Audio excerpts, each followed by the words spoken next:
Weekend na naman at nakagala na naman ang aming bebe. At for today's video nga ay kami ay makiki-birthday. At ayan na nga, nauuna na ang aming Mimi na kumain ng Shanghai. Iniinggit pa kami. Kaya ayan, hanggang sa labas, takam na takam pa rin ang aming bebe sa mga kumakain ng Shanghai. At ayan, dumadami na nga ang bisita ng birthday boy, ang pinsan ni Simon. May embutids, Shanghai, spaghetti, pansit, kakanin, meron ding kare-kare. Siyempre may prutas, mangga at menudong Cavite. At siyempre hindi rin mawawala ang cake na Spider-Man. At dahil hindi pa kami nagla-lunch ng mga panahon na yan ay nauna na kaming kumain. Ipapa-check up nga sana namin kasi si baby, kaya lang yung doktor ang tagal at hindi nagre-reply. Kaya naman nagpa-reschedule na lang kami para kumain. Huli dami.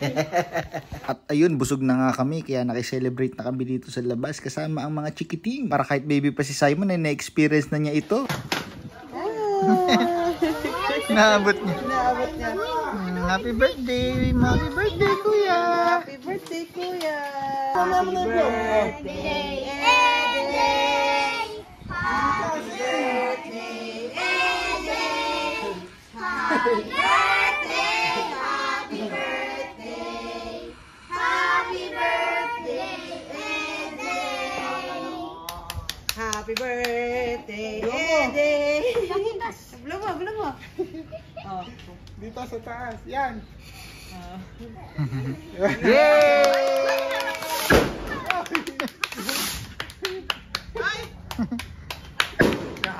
Astig, may pa-fireworks pa. So, kain na mga chikiting. Pero bago yan, picture muna. Ay, si Simon marunong na tumingin sa camera, oh. At kung si Simon nga kanina ay natatakam at gustong abutin ng cake, eh ito namang pinsan niya ay talagang inabot na at hindi na napigilan. Ang cute! Nai-imagine ko na rin nga si Simon pag lumaki-laki pa ng konti. Ayan o, natataka mo. Galit pa yan, tinan mo. Bigyan nyo rin si Simon ng cake. Hindi pa pwede, baby. Kaya naman hanggang tingin na lang muna siya kasi gustong-gusto niya rin talaga yung color red. Siguro, pag edad-edad ka na rin yung pinsan mo tulad niya, no? Kain na ng cake. Pwedeng-pwede na siguro, baby. Tama, kumain ng icing.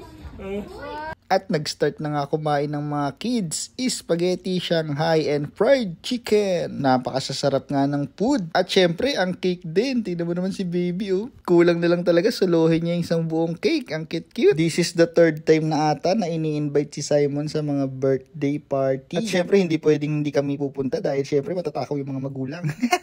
Siyempre, kahit alam namin na hindi pa kumakain si Simon at hindi pa niya galong na-appreciate, ay ina-expose na namin siya sa mga ganitong events. Sa naman lagi niya nakikita, haligi lang ng bahay namin. Nakuha na po. Ang cute ng tunog ng fireworks, di ba? Ayan, napabidyo ko tuloy, napalaban na.